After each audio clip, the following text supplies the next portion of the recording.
Assalamualaikum warahmatullahi wabarakatuh. Hello everyone, my name is Nanda Amelia with student ID number 20030500040. I'm from English Education Class 1 and today I'm gonna explain about my analysis translation technique. Jadi judulnya yang saya ambil itu dari jurnal The Importance of Learning English in Today's World, read by Rajat Hurai Nisanti.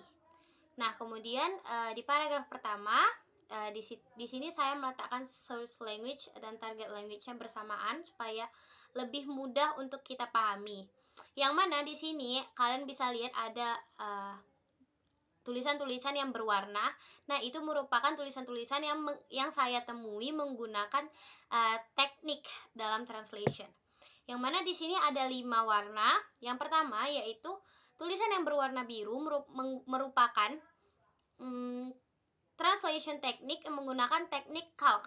Yang mana teknik ini merupakan teknik penerjemahan yang menerjemahkan kata demi kata. Jadi seperti di sini, English is the most commonly spoken language in the world. Bahasa Inggris adalah yang paling umum digunakan di dunia, yang mana ini menerjemahkannya satu persatu dari kata per kata, yang mana itu merupakan teknik yang bernama calc. Kemudian next yaitu ada yang berwarna hijau. Nah, itu merupakan teknik pure borrowing, yang mana dia sama antara source language dan target language-nya itu semuanya tidak ada yang berubah katanya. Jadi bahasa Inggris dan bahasa Indonesia-nya sama. Yaitu di sini ada bilingual. Di source language-nya bilingual dan di target language-nya juga bilingual. Kemudian ada naturalized borrowing yang berwarna ungu, di tulisan berwarna ungu. Yang mana dia ini konteksnya sama dan mirip. Tapi dia namanya naturalized borrowing, berbeda sama yang pure borrowing yang sama. Yaitu di sini ada 3. Yang pertama yang berwarna ungu, method.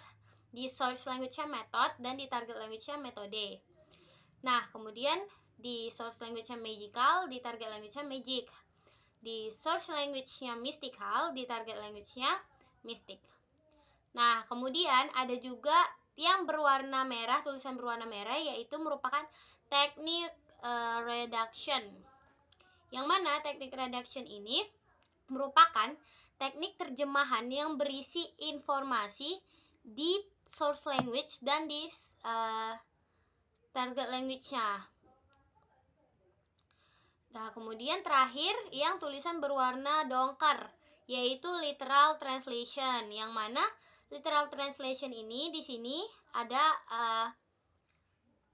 kalimat they start to feeling discomfort, yang mana di target language-nya mereka mulai merasa tidak nyaman. Yang mana menurut saya ini menggunakan teknik literal translation, yang mana menerjemahkan sebuah ekspresi tidak nyaman ya tadi di source language ke target language-nya secara word to word juga. Jadi udah menerjemahkan sebuah ekspresi dan juga word to word, yang mana they start to feel discomfort, mereka mulai merasa tidak nyaman, yang mana itu menerjemahkan ekspresi secara word to word dari source language ke target language, yang mana itu merupakan literal translation. Next yaitu di paragraf kedua, di sini saya hanya menemukan 2 teknik terjemahan, yaitu teknik calc dan teknik naturalized borrowing, yang mana di tulisan-tulisan yang berwarna biru itu merupakan teknik calc, yang mana tadi adalah teknik penerjemahan kata per kata. Kemudian nextnya itu naturalized borrowing yang teknik berwarna ungu tulisannya, yaitu yang pertama ada constant, yang mana di source language-nya constant with C, and then in the target language-nya constant. Kemudian ada success, kemudian target language-nya sukses. Next yaitu paragraf yang ketiga. Nah, di sini saya menemukan four teknik. Yang pertama itu yang berwarna biru lagi, calc.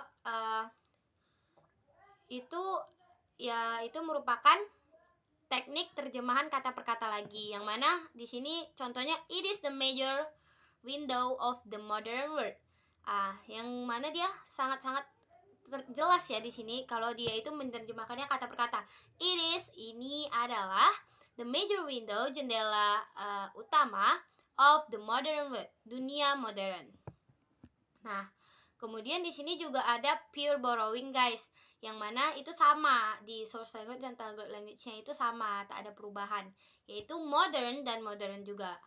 Next, naturalized borrowing ada di huruf-huruf yang berwarna ungu, yaitu ada 1, 2, 3, 4, 5 word yang menggunakan teknik naturalized borrowing, yaitu pertama technically menjadi teknis, qualified menjadi kualifikasi, curriculums menjadi kurikulum, science menjadi science, studies menjadi study. Yaitu ada di source language dan target language-nya mirip tapi berbeda, tetapi maknanya sama. Kemudian next ada juga yang berwarna merah, itu berarti reduction, yang mana terjemahan ini berisi informasi dari source language dan dari target language-nya. Yang mana di sini informasinya only those who have a common over the English language are given a job. Hanya mereka yang menguasai bahasa Inggris yang diberi pekerjaan. Dia menjelaskan informasi dari yang atasnya, yang mana merupakan teknik yang bernama reduction. Next, kemudian di paragraf yang keempat saya hanya menemukan 3, yaitu teknik calc, pure borrowing, and naturalized borrowing lagi. Dan kemudian di huruf-huruf yang berwarna biru merupakan teknik calc, yang mana terjemahan kata per kata. Kalian bisa lihat bahwa di situ menerjemahkannya sangat-sangat kata per kata, jadi lebih dimengerti karena dia kata per kata. Kemudian next ada yang berwarna hijau, yaitu pure borrowing, yang mana dia di source language-nya media dan di target language-nya juga media. Kemudian naturalized borrowing juga ada yang berwarna ungu, yaitu ada university di source language dan universitas di target language. Kemudian material di source language, di materi di target language. International di source language dan international di target language. Dan kemudian documented di source language dan dokumentasi di target language. Alright guys, I think that's all for my explanation about my analysis translation technique of for paragraph. I hope you guys understand about why I explain, and sorry if I have some mistake for my analysis or explanation. Thank you for your kind attention. Assalamualaikum warahmatullahi wabarakatuh.